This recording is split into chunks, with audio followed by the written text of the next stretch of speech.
राधा राधा राधा राधा राधा राधा राधा राधा राधा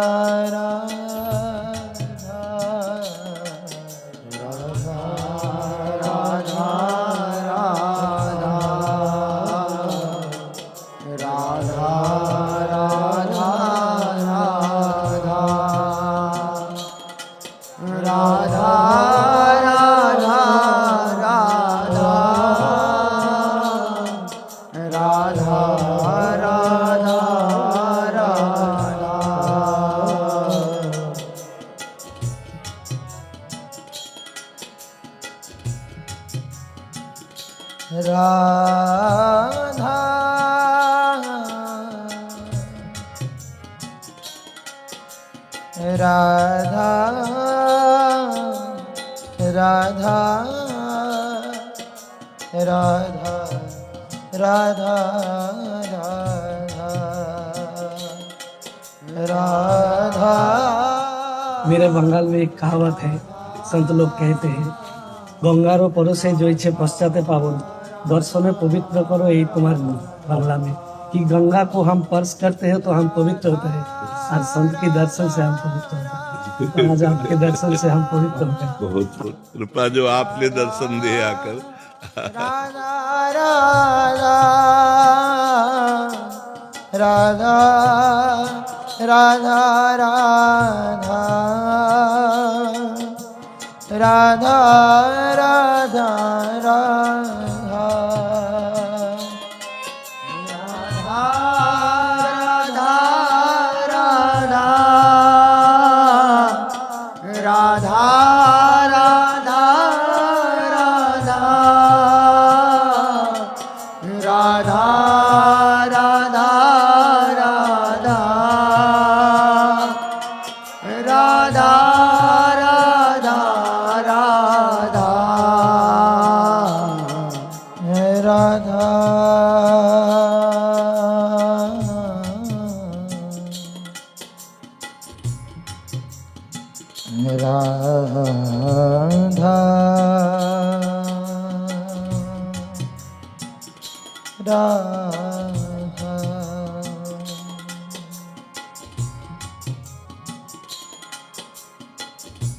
इतनो तो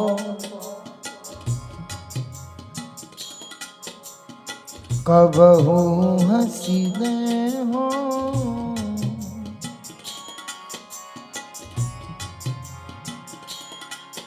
इतनो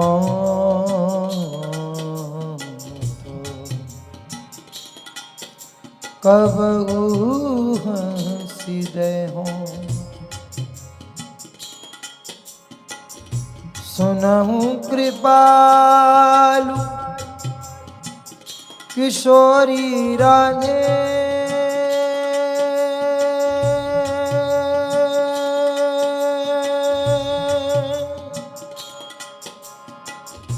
सुनहु कृपालु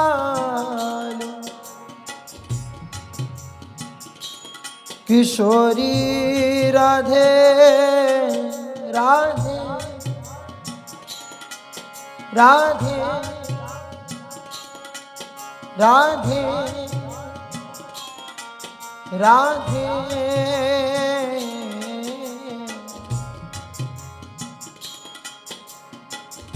सुनहु कृपाल किशोरी राधे, अवसी कृपा की कोल चिते हो।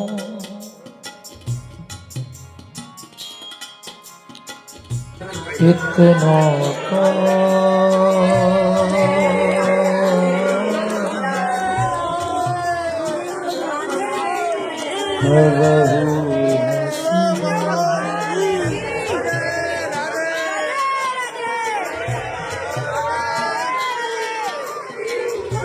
तुम मोही मिलो, मिलो ना कृपा पानी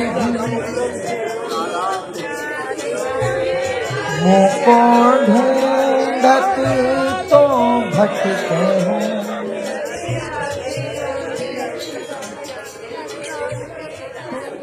राधा